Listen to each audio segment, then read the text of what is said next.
안녕하세요. 오늘은 혀 가장자리에 뭐가 나서 아파요 하시는 증상에 대해 알아보겠습니다. 사진을 보시면 혀 깊숙한 곳에 뭔가 오돌도돌한 것이 보이시지요? 환자분은 치과에서 보초를 한 뒤부터 이 오돌도돌한 것이 자꾸 이빨에 쓸려서 아프셨습니다. 그래서 보초를 빼놨는데요. 그래도 저 부분이 계속 이빨에 걸리면서 통증이 있으셨습니다. 그럼 저기만 아프냐 하면 그렇지 않고 다른 쪽 혀도 아프다고 하셨습니다. 그럼 반대편에도 똑같은 게 있는지 봐야겠죠. 반대편에는 튀어나와 있는 것이 없었는데 그래도 통증은 있었습니다.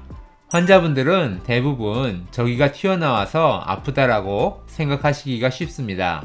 왜냐하면 혀가 아파서 혹은 혀에 쓸려서 혀에 걸려서 자세히 봤더니 이상한 것이 나 있다. 이러면 바로 저것 때문이구나 라고 생각하시거든요.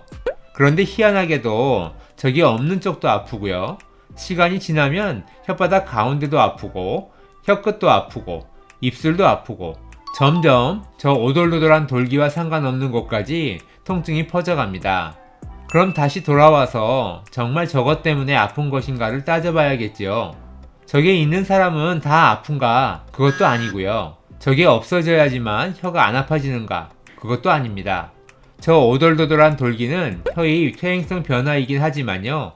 저게 생겼다고 해서 꼭 혀가 아픈 것은 아니고요. 저게 없어도 혀는 아플 수 있고 저게 있어도 혀는 멀쩡할 수도 있습니다.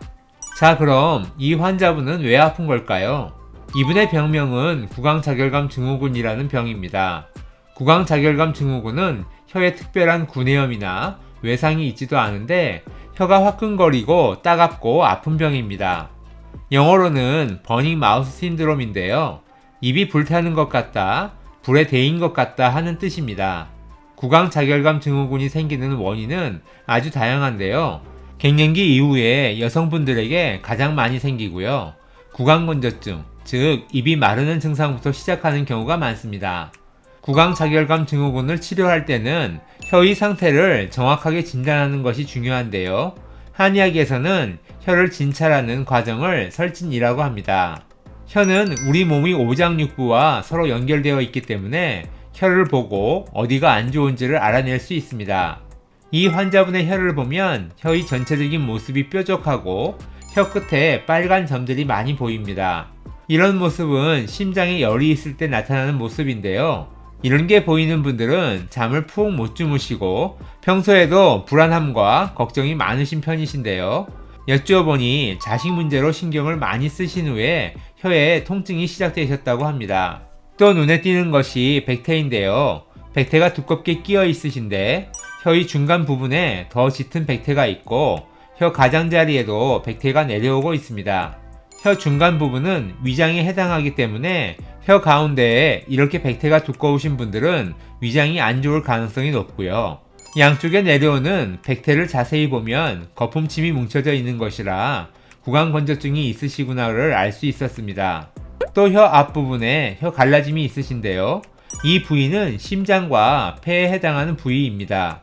그래서 평소에 가슴 두근거림과 가슴 답답함이 있을 수 있고요. 심장과 폐, 기관지의 기능이 저하되어 있을 가능성이 높은 상태이셨습니다. 오늘은 혀 가장자리에 오돌도돌한 돌기가 있는 분의 혀통증에 대해서 설명드렸는데요. 돌기 그 자체보다는 혀에 나타나는 증상과 설진이 훨씬 더 중요하니까요. 혀통증이 2달 이상 지속되는 분들은 진찰을 받아보시는 것이 좋습니다. 더 궁금하신 점은 카카오톡으로 상담 남겨주셔도 좋고요. 네이버에 저희 대전 강남 한의원 블로그도 있으니까요. 참고해 보시면 좋겠습니다. 그럼 오늘도 건강하고 행복한 하루 되세요. 감사합니다.